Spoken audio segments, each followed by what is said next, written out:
Hello there, this is AgriTalk right here on KTN Farmers TV. My name is Kelvin Nyakundi. You are wondering what we'll be talking about today? All right, we'll be talking about the whole idea of agribusiness. And with me, I have Terry Kinyua, who is the country manager, Invest in Africa. And I also have with me Limo Magani, who is the CEO, LS Lab Limited, and we are going to be getting into it and just them to tell us what they do, what Invest in Africa does, and what LS Lab means, and then we get into the conversation.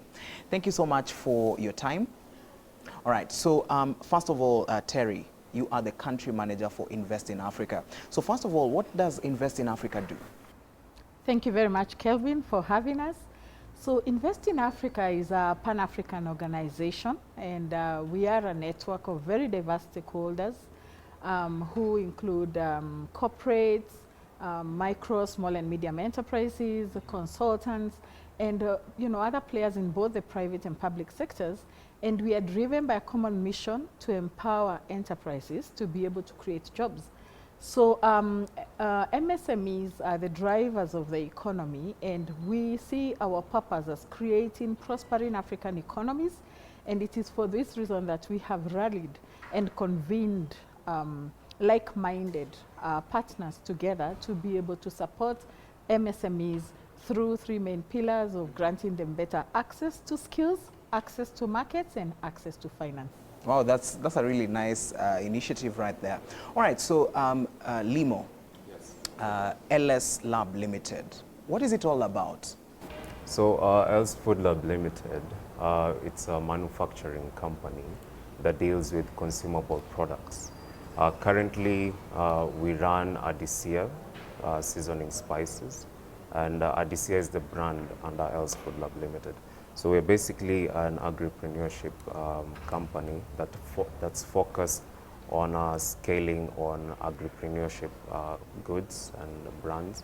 And we currently deal with seasoning spices and as well as sauces and other consumable products in the Kenyan market. Yeah, so I believe this is one of the initiatives from Invest in Africa.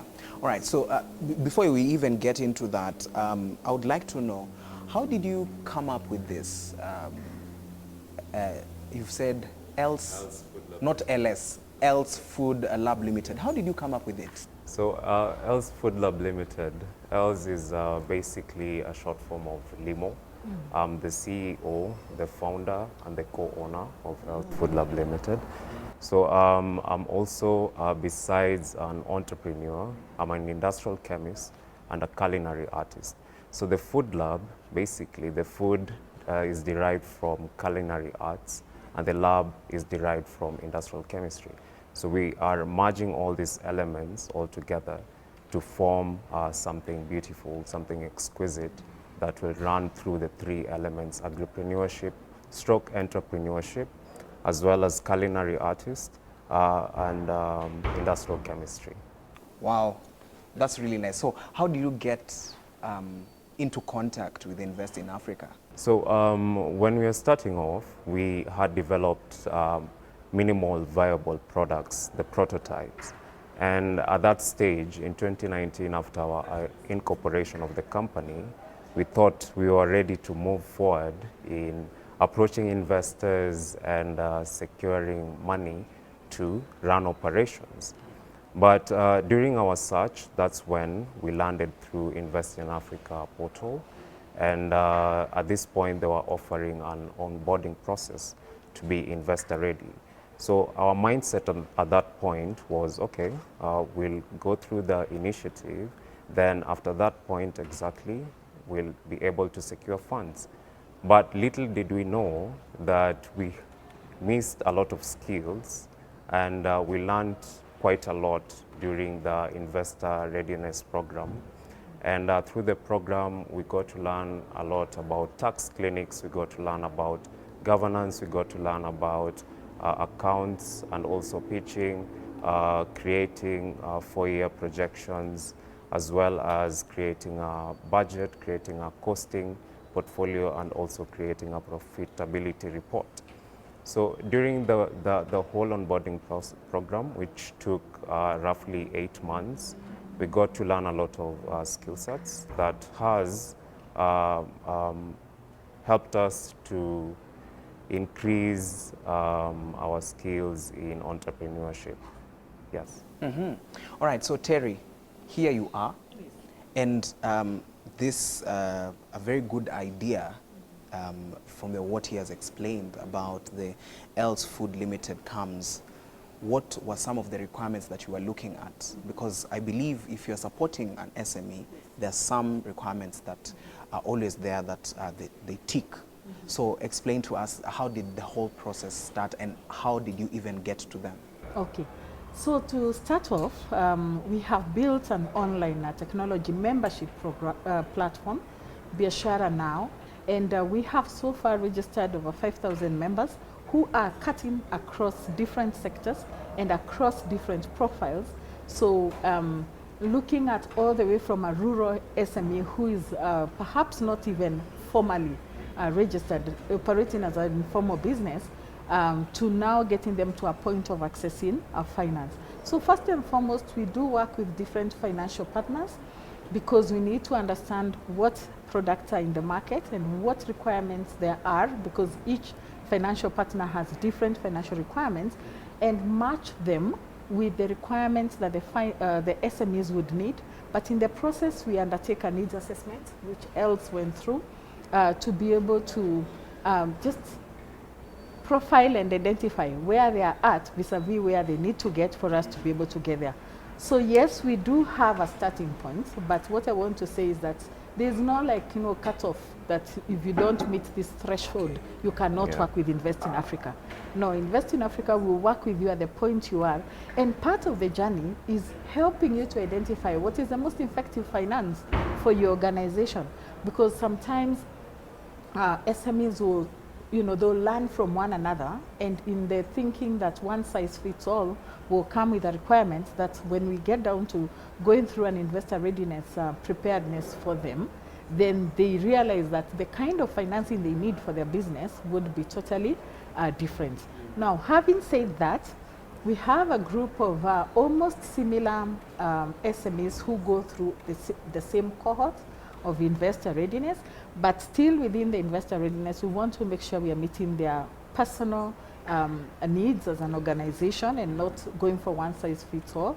And therefore, we work with a number of financing, both banks and non-banks financing partners, and we work with them in two ways.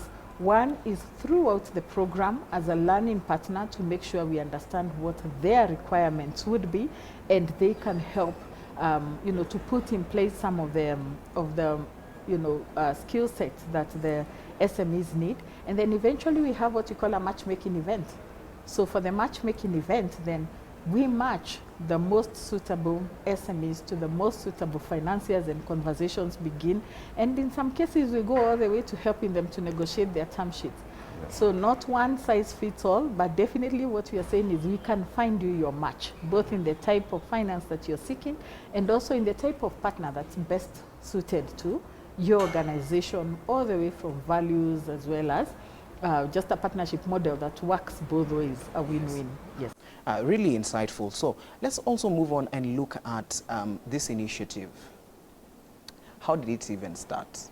Because you want to support MSMEs, you want to support agribusiness, you want to support even other businesses across the whole other sectors. So how did it even start? Okay, so where we started and where we are at, we have evolved quite a bit. As I mentioned earlier, we are a Pan-African organization. We were actually founded in the UK by oil and gas partners, mainly corporates, who wanted to find a way to work with the MSMEs, the local MSMEs in the markets that they'll be working in. And currently we are in Ghana, we're in Senegal, in West Africa and East Africa in Kenya. And the West Africa is quite heavy on oil and gas. So even in Kenya, we began in the oil and gas sector. And the whole idea is pegged on in Africa, micro, small and medium enterprises form the bulk of the businesses, close to 90% across countries. And in Kenya, actually providing over 90% of employment and contributing heavily, almost 50% to the GDP. Therefore, with our purpose and intention to create prospering economies and eradicate extreme poverty, MSME seems to be the most viable stakeholder to work with in order to be able to achieve that purpose that you are aiming for. But we're also cognizant that you're talking about very big systemic challenges, and therefore it's not a we can do it alone kind of approach, hence our partnership initiative. And we really advocate for an all of society kind of approach in terms of empowering these MSMEs, hence why we are coordinating a network of diverse players. But having said that, so as we are today, we spend a lot of time just understanding the MSME landscape here in Kenya. What are their needs? How are they evolving? We have a lot of global crisis currently ongoing. How is that affecting MSME's ability to create jobs and to actually enhance livelihoods? So we are long past the point of being in oil and gas only. We are cross-sector. We have a keen focus in agribusiness, being a primary sector for Kenya. But we also want inclusive socioeconomic development, so we are also biased to make, we are also keen and focused and intentional about involving youth businesses and women businesses. And we have in the last 2 years or so begun to also get involved with businesses by persons living with disabilities. So we started in oil and gas, and now here we are. In agriculture and Talking other. about agribusiness. Yes. So now, I think that's where also Limo comes in now. Yes. Limo, you start a business and it's else food, underlying food. So how is it? How has it been now joining with, working together with Invest in Africa? Because now this is a very sensitive, because I've said food is really a very sensitive matter when it comes to food. How have you been working together? And how is it even just trying to connect with your customers? So yes, as I mentioned earlier, during our starting phase, we were having specific interests. But later did we know that there's some skill sets that we needed to polish in our business model. And that's where Invest in Africa bridged the gap. So with such skill sets in mind, for instance, governance, doing accounting of your books in regards to auditing, and also building a pitch deck, etc. With such skill sets, it takes a specific period of time. So Invest in Africa comes in handy. They onboard you, they train you through such gaining such skill sets. They facilitate you in furnishing and polishing your business model for it to be sustainable. And during this whole tenure, they give you a coach as well who will take you or guide you through the entire journey. And after that, yes, as Madam Terry mentioned, there will be linkages to SMEs and other financiers. So during all this process, they ensure that you're ready to pitch your business to investors as well. And that's a long-term partnership. It doesn't just work overnight. So it's a process of both parties being resilient with each other and also resilient through themselves as their challenges back and forth. But when Invest in Africa bridges that gap, you get to mitigate such challenges and move forward. And it's quite crucial to understand that during your entrepreneurship journey, using my case study, challenges will always be there. Yes. You get? So it's a matter of an SME being resilient and being sustainable, furnishing and polishing your business model as you go through your entrepreneurship journey. Yeah. All right, and so Terry, working with young people, especially SME, how do you get to the young people in the rural areas? A young person in the rural area who says, okay, I want to start my journey as an agribusiness owner, or okay, and I want to own my own business, but linked to agriculture. How do you usually reach them?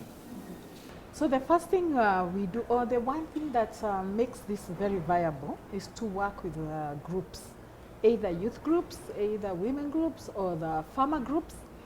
But when you think about especially the rural, as you've talked, the rural SME, as you have mentioned, many of these businesses, as I've said, are operating informally. So we need to give them viability by grouping them. And sometimes, many times, you find there are already groups. And we have to work closely with the county governments to be able to identify where these groups are and where they are lacking, to be able to support them to group them together. And for some of the corporates, if I talk, for example, about Kwale County, is that because of the desire of corporates to to enhance livelihoods, you will find that they've already identified livelihood communities. And by working with the community leaders, we are able to actually form the groups. Why are the groups important? For two main reasons.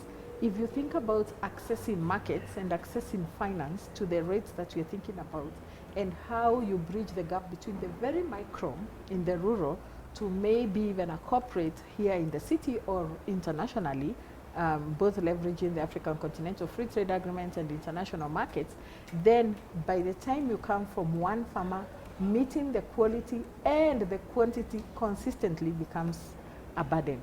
But when you have them in groups, then you not only start helping them to become more accountable, you're creating co-learning, you're giving them a bigger negotiation power when it comes to either the finance or the markets, and therefore for us, we are keen to work with groups.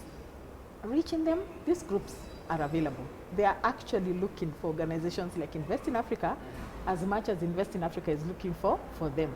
What makes it possible is because we are, as I said, we work with different partners. So by reaching out, for example, with sectors of the either public sector in terms of the county governments, or targeting specifically the private sectors who are pivotal, any pivotal organizations within the county that you're working with, then you will be able to find the groups.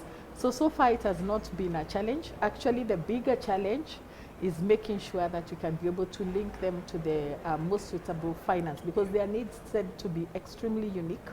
And one size fits all doesn't work, especially for agribusiness finance, not across sectors, not across counties. We know where we rely very heavily on rain-fed production means different priorities for different counties.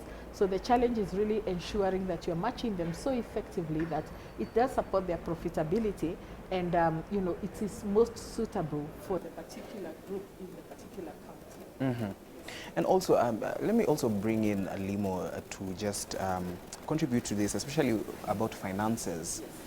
Young people, of course, he's a young person, I'm a young person. Yes. Access to finance, especially when you want to start any SME, and now most particularly even an agri-SME, that is always a challenge. So what do you think is usually the problem with young people accessing finance? Well, that's a very, it's a wide gap, and I would place it on SMEs as well as financiers in regards to investors, either being angel investors or commercial lenders like banks, etc., or venture capital firms. So number one, when it comes to SMEs most of the times assume that they are ready to get funding, okay? And this is usually a problem, especially using ADC as a case study. When we were starting before we got to be onboarded with Invest in Africa, we thought we were ready. Yes, you have very high-end products, quality products, but now you don't have that skill set. You don't have the capacity to sit down with an investor and convince him or her to invest in your product or company. So in line to that, it's normally based on skills and values, okay, for SMEs. So if you cannot convince an investor, if an investor asks you, how is your past? Okay, you have to show them, okay, this is the traction that I've built in the past 2 years or so. And with that, you need to provide audited accounts. So if you don't have audited accounts, or if you don't understand what audited accounts means, then that already is a liability for you to get funding. And that's a skill set that you need to acquire with such onboarding process or onboarding programs that Invest in Africa and Biashara now offers to SMEs. Another thing is patience. During the onboarding program, I personally, during the first 2 or 3 weeks, I was, okay, where is this leading? But that built the interest, yes. You see. And when we were starting off, I think we were more than 100 SMEs during the onboarding program. And by the time we got to graduate after 8 months, we were less than 100 SMEs, you see. So that's also, it shows that, yes, SMEs are interested in getting financing, but they're not patient enough to go through acquiring such skill sets. Now, when we come to investors, they also look at specific factors. I wouldn't be in a position to understand which exactly interest they are aligned to. But I believe if they don't get that influence from an SME, or they understand exactly an SME, or if they see an SME or medium size enterprise is not ready to get funding with such questions aligned to maybe in the past accounting through audited accounts, then that's straight no. No one would want to risk their funds if there's no traction build up. And besides the funds, besides the past in regards to auditing of the accounts, you need to look at the future. Can you convince an investor that this business is going to be viable enough? It's going to be sustainable. It's going to, in the next coming 4 years, the markup or the profit margins are going to increase as considered to year 1 or year 2. So such factors, there are many factors involved, and those are just but a few. And when you look at such, yes, there are many reasons why access to funding might be quite a hurdle.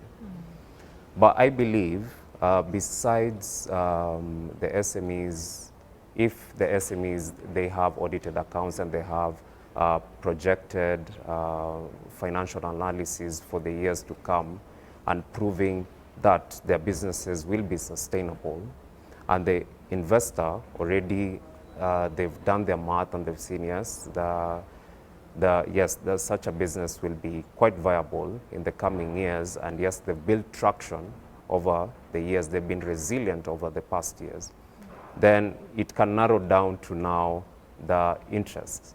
You see, if I'm willing to invest in shoes, I don't want to invest in a business that does agripreneurship, or I'm willing to invest as a financier, I'm willing to invest in automobile or tech. You see, so interests as well are aligned to such factors when it comes to trying to secure funding. And besides that, I believe there are also risks factors involved, the fear of the unknowns, especially during tough times of the economy, when, let's say, the taxes are high. You get such different sectors are affected by the high tax rates, or in line to that, you'd see maybe an SME does not have maybe the capacity to do production. Like in our case study, we are trying to mitigate, because when we are starting, we are doing manual production. And at this point, we've been approaching different technical partners to assist us in contract packaging. But you see, that's also a quite conflict of interest, because you might approach your competitors to aid you in doing contract packaging, but they'll see the potential of your growth and they'll decline. So such risk measures, investors will be like, okay, what will it take for you to do your own automated manufacturing process. You need to purchase or procure inventory or in regards to machinery. Shipping them is quite very expensive, and that all narrows down to taxes. So factors are, there are so many factors, of which when I started I said that's a very wide gap. Yes, but I believe access to finance can be narrowed down, especially when such two parties meet together and agree on a specific interest or a common goal. All right, we are going for a short break. We'll be back with Limo and Terry.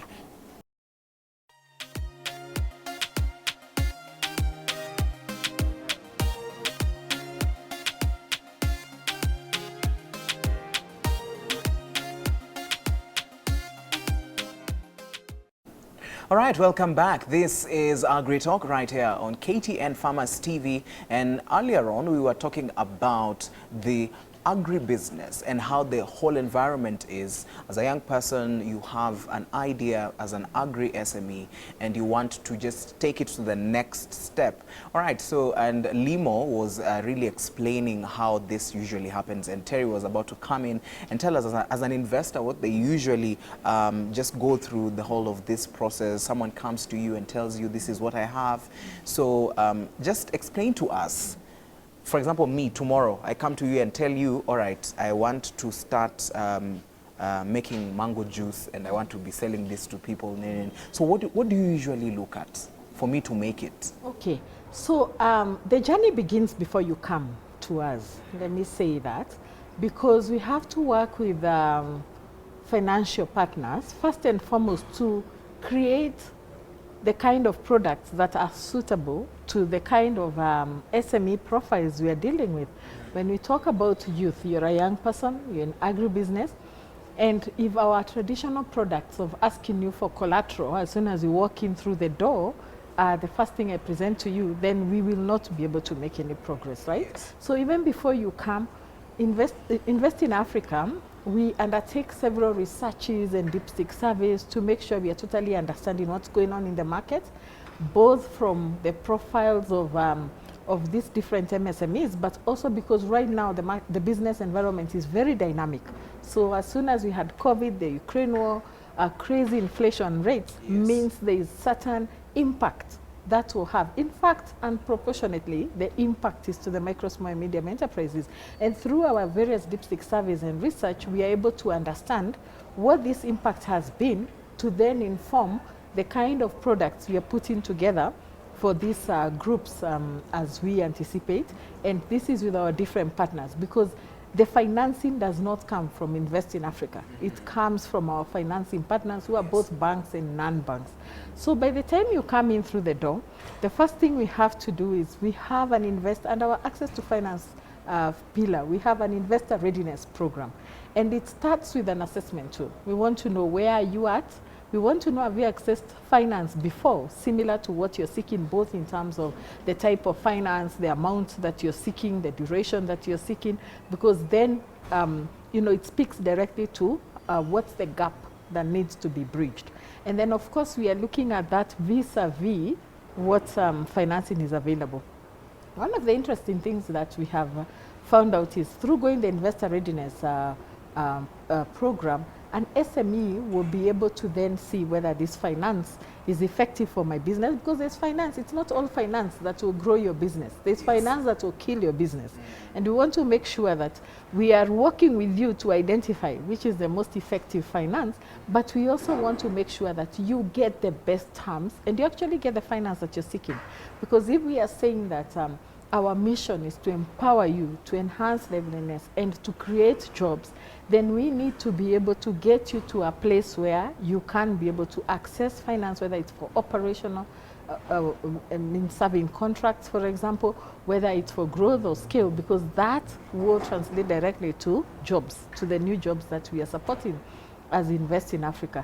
The Investor Readiness Program, as Els has alluded to, could be up to 8 months, but remember, some people will access finance earlier than others within the program, depending on the readiness stage. And because we coach you to prepare a pitch deck for yourself on one-on-one. So we have a general program, and then it dives deeper to one-on-one support through coaching. We also actually coach you how to pitch, because sometimes you could have the best business for financing, but financiers shy away because you're not able to present it effectively to them. And he has talked about, we'll be looking at your past, we'll be looking at your future, and we'll support you throughout the time that you have the finance. The financiers are also our partners, so we want to make sure you'll be able to pay, not just because they are our partners, but because the only way you will grow is by effectively financing that debt or whatever it is, to be able to get the next. Building that your the business, relationship. yes, to build very much what he said, to build a relationship. So it is the work begins before you walk in the door. The work continues for many months, and patience. After you walk out of the door. And after you walk out of the door, Yes. yes, will still remain in that relationship phase because of 2 reasons. Our capacity building includes mentorship. The reason we have LZI is because we also struggle to show SMEs the need for compliance, for you to be able to get finance.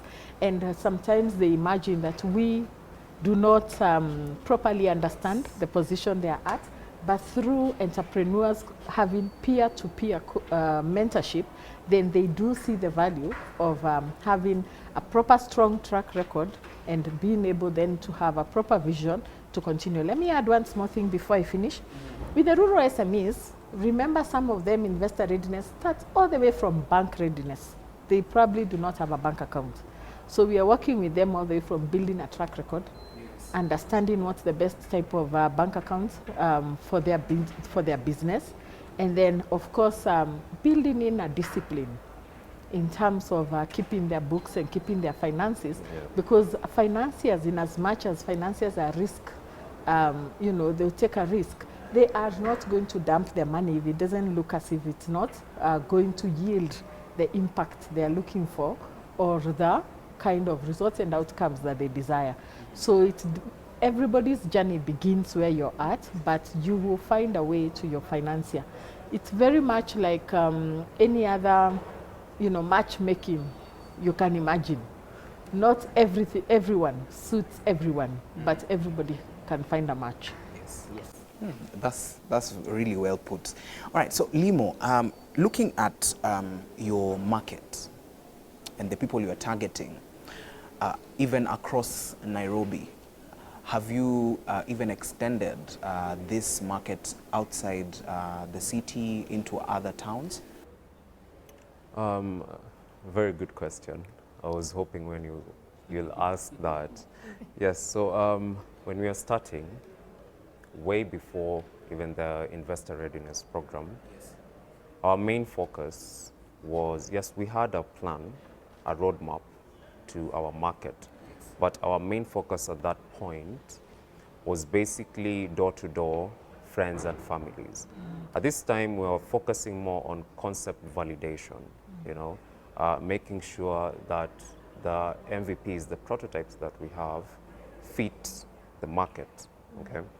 And the response was quite very fruitful and very positive. So we moved forward from door-to-door to e-commerce. So at that point, we expanded our market share within the Kenyan region, but through e-commerce sales and also other social media platforms. So at this point, by the time we reached our 2-year tenure, our market share was at almost 1%. It was at 0.98%, almost 1%. And yes, we're like, yes, we need to increase our sales, we need to increase our traction. And the only way to do that is to expand our market share by expanding into other market demographics or other regions. And the easiest way to do it was to focus into getting into the retail stores. And this was a very crucial time because this is when Invest in Africa came in, and we noticed we didn't have the skills to move forward from e-commerce to now meditate to retail markets. So through our onboarding programs, we furnished our skills.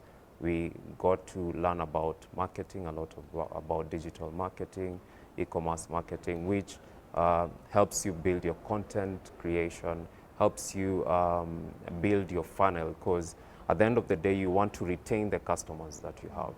So if a customer comes to you and they buy one of your products, you want them to keep coming and for them to continue buying the products.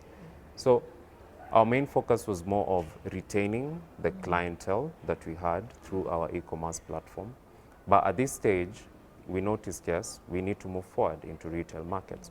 So as you're speaking of now, after the onboarding process with Invest in Africa, we've managed to increase our market share, and currently we are in talks with retail markets, Naivas Supermarket and Chandarana Supermarket.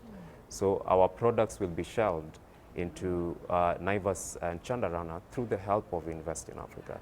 And you see, it's not only access to skills, but also access to financing. And this is where Invest in Africa has been crucial in our growth. So right now we are looking at expanding our market share from the 1% to hopefully 10 or 20% in the next 12 months. That's really nice. And I believe now with your products being shelved on even the supermarkets, even across, it will just be across the country, which is really nice. All right, so how does Invest in Africa support, in the case of Limo, now in the production process? How is the support? So we, as I said, we work across the value chain. So if you take your mind back to the smallholder farmer, so one of the things that we have done is take an off-take approach where we partner with off-take buyers who will guarantee markets for these smallholder farmers.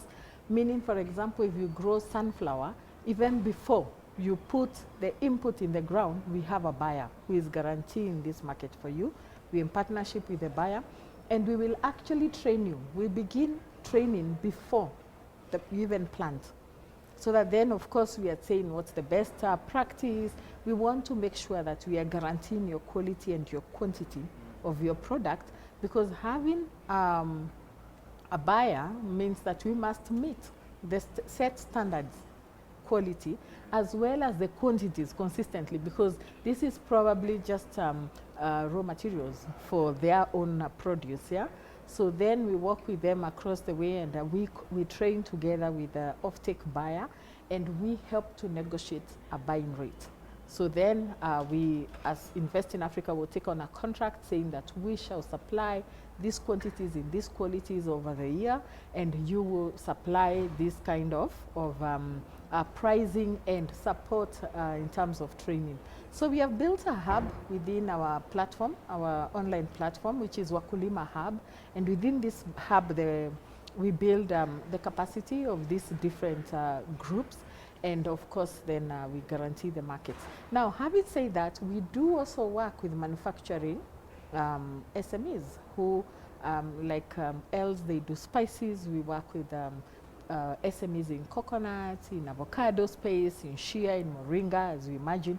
So in that case, it is really about good manufacturing practice, making sure that their packaging is right, making sure that, you know, the different quantities and standards are met, and we do it at world class. So we will work with partners out of the country.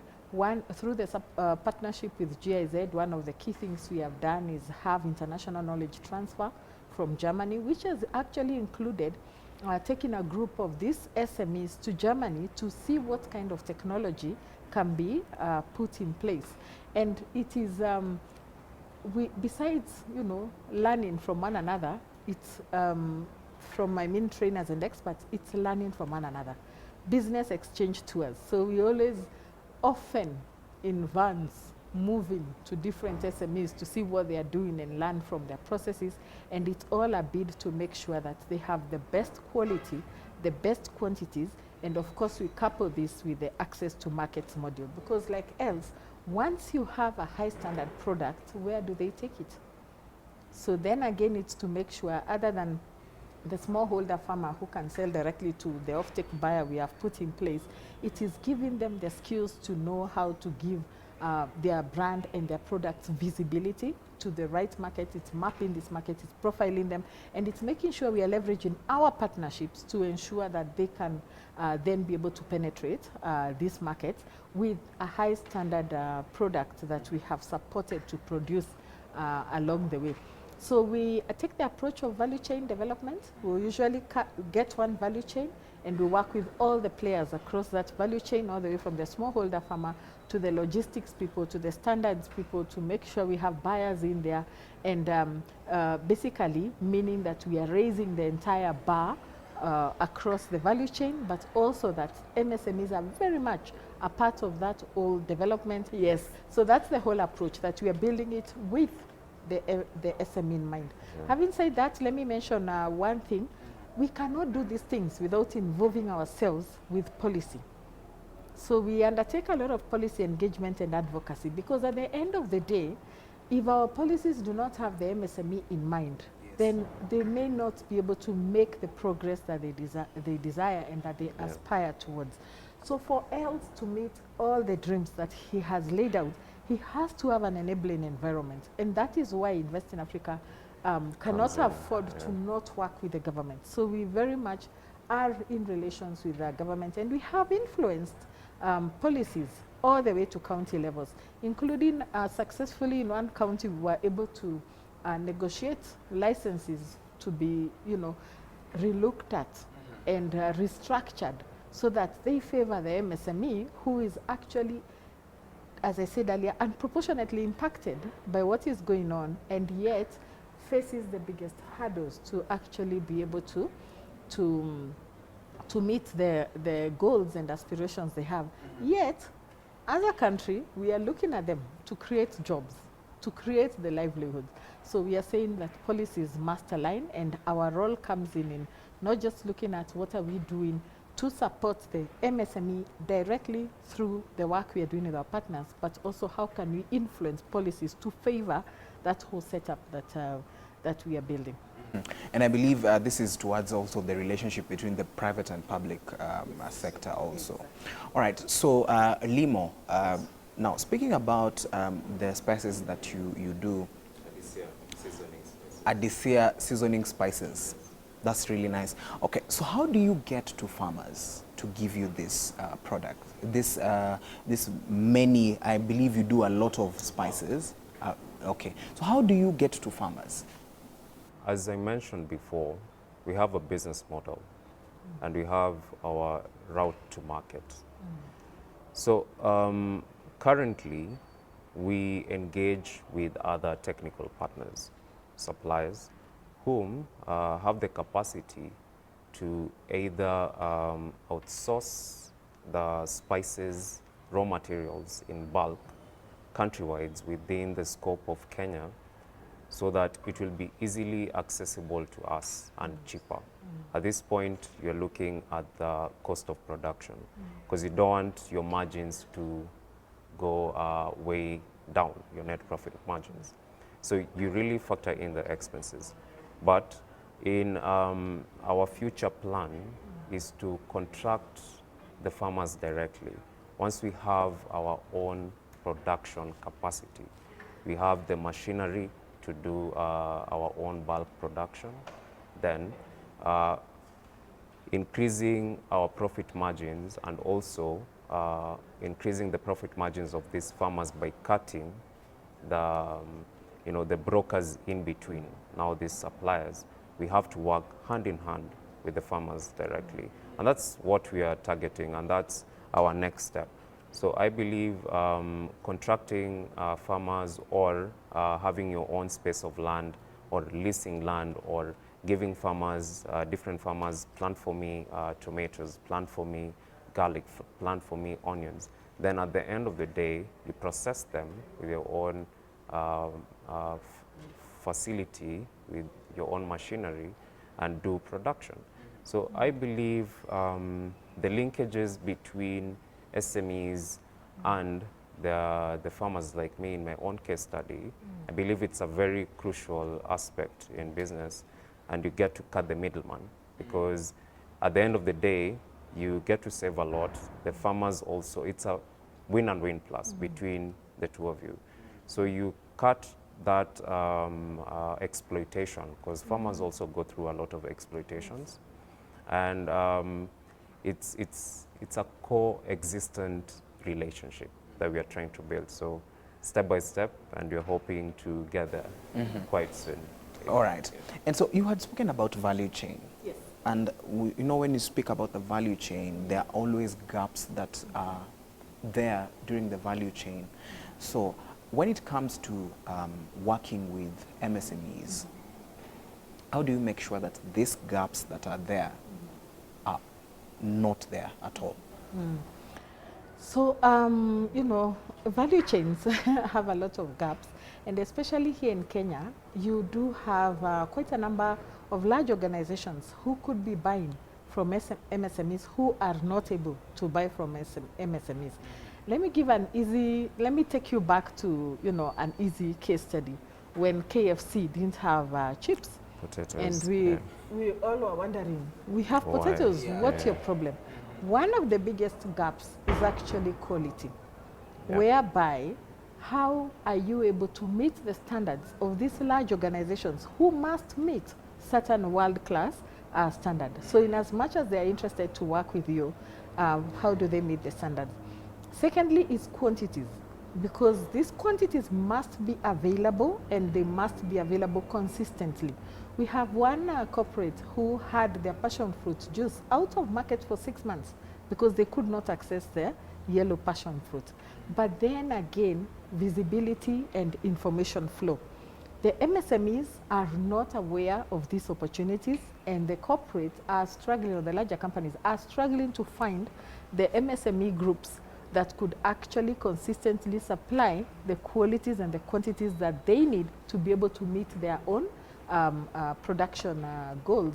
So when we come in, we understand two things. That first, I want to work with you as a smallholder farmer. You're not sufficient to supply the quantities that I'm looking for. You may meet the quality, and I can support you to do that, but we will not meet the quantities. Yeah. So we work with farmer groups because also, remember, we do not want to completely risk this MSME who we are now talking, especially rural SMEs, about livelihoods, the difference between having a meal on the table or not. So if they have a 4-acre land, we are not going to ask them to put sunflower on their 4 acres, because what happens, you know, we rely mainly on rain-fed agriculture. So we want farmer groups so that maybe each of you in the same location can have 1 acre, for example, that you're producing, which says to us we not only have to find many farmers within a group, we have to find many groups, because I cannot also then source for my offtake buyers in West Africa farmer group, one farmer group in one region, because what if the rain fails there? So I have to look at different regions across the country. So spread the risk. And the idea is to ensure that you can meet the quantities. The qualities we take care of through training and capacity building concurrently with our offtake partner, but we also need a financier who can agree to come onto this consortium to fund all the way from inputs, because the quality and the quantities also speak to the inputs that are put into the ground onwards. But as he has said, brokerage is a big issue, and we are aiming then through these organized farmer groups to not only support the off-taker to access the qualities and quantities they need, but we are also aiming to eliminate the broker, because this affects profitability of these MSMEs. But let me mention just one quick thing. We may not be able to fill all the gaps of a value chain. We've talked about that. The idea is a continuous improvement. And when we sign a contract with an offtake buyer, we are saying that we can guarantee X quantity, so that even if they'll continue sourcing externally in the interim, if we have a 3-year contract or 5-year contract, the idea is that they will source externally less and less, because the capacity, both experience-wise and growth of our MSMEs, is growing year by year. and that we do have a way that we are learning and incorporating this learning back, but we want to make sure that we do not burn the farmer in the process, because these are actually livelihoods that you're touching on, and we cannot afford to take too much risk. Which is, I mean, it's easy to say we'll have everyone bring all the 4 acres and we'll supply you everything you need. But if such a drought comes, believe me that even the jobs that the farmers initially had will be gone. And we have to make sure that that doesn't happen. So it is a value chain development which is longer term. It's not a band-aid solution of today we fix everything, but it's really having a very structured way to continue securing the value chain. All right, now we have come to the close. I would like Limo to start with his closing remarks, and you come in last. So Limo, first of all, on the closing remarks, just encourage that young person who has been rejected more than even 5 times and saying, okay, mimi this agriculture sitaki kufanya, you know. So just encourage a young person, and also just tell them about the financial challenges that maybe they would get, especially when they enter into such a business, depending on how you look at it, and also Terry will finish with that.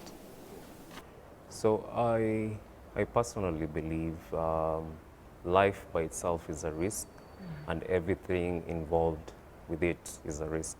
So either you want to be employed 9 to 5, or you want to start your own business which will run 24 hours. If you're trying to escape that 9 to 5, there's always a risk involved. So it's a matter of you being resilient, it's a matter of you being patient, it's a matter of you being disciplined, and the willingness to learn. So take that idea ahead, put it into pen and paper, and bring it to life.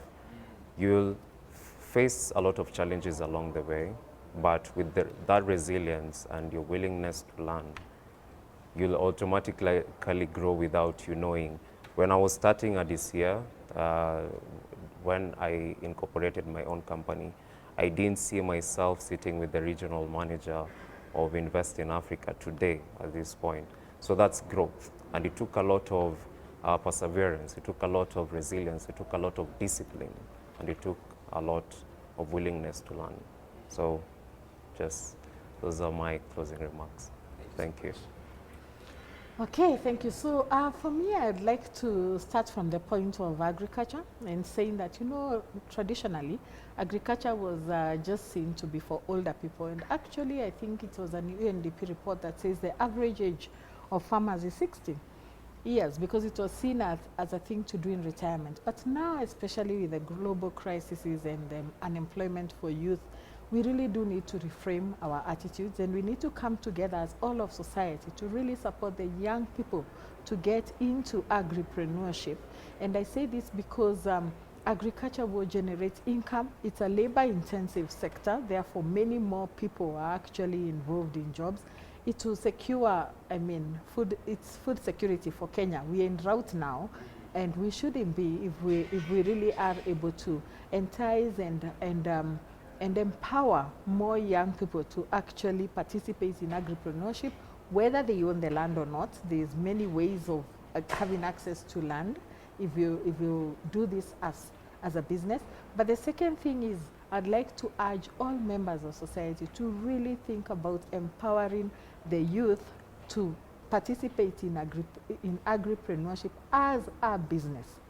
You know, when you talk of food and agriculture, sometimes we think, you know, of growing food for your table, but we want to see this as growing food for your own income generation, your own wealth creation, and this is possible. So through Invest in Africa, you know, we are committed. In as much as I said we move from one sector to the other, our mission remains unchanged, that we are empowering entrepreneurs to be able to create jobs. We see this has been done in 3 avenues: access to markets, access to skills, and access to finance. We can't do it without you. We need every member of the society to participate in this. And I'd like to encourage and urge the youth to come out talk to Invest in Africa, talk to like-minded institutions where you can be supported to actually have a successful business, a successful career in this space, not just enough food for your food on your table, but wealth creation. I'm talking about wealth creation. And I really do want to acknowledge and thank your show because of bringing this awareness to the people, because I think for many people it's a bit far removed from them, but we need to bring these conversations closer home. As a parent, I'm a parent of young adults myself. We shouldn't have 3-4 young adults in the house who are waiting for a job employment opportunity that's not coming. How can I empower them? Who can I partner with? Institutions such as Invest in Africa to be able to support my young people to kick off their own work opportunity, their own job creation opportunity, and they may end up actually creating jobs for a few others of their friends and so on. So it's a call for every member of this society to say that it is a solution for our society, and it is a solution that needs you, and through yourself, myself, and the next person partnering together, we will eradicate 2 problems. One will be extreme poverty, and when I talk of extreme poverty, it's everything from food security, from impact of drought, but the second and most critical, youth employment. All right, thank you so much, Terry and Limo, for coming to talk with us. All right, there you have it. We've come to the end, and today we were talking about agribusiness and also how you as a youth who's thinking about starting even an agri-SME or an SME that is linked to agriculture, just putting food on your table, and as Terry said, creating wealth for yourself. You can, I hope you've gotten really the kickstart and also the ideas that you need to just put forward, even from Limo. All right, they were really just explaining extensively of how you need to do this.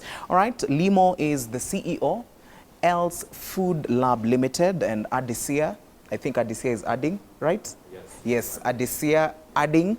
And we have Terry Kinyua, who's the country manager, Invest in Africa. We've been really extensively speaking about agribusiness. My name is Kelvin Nyakundi. Remember, let's meet next time, same place right here on KTN Farmers TV.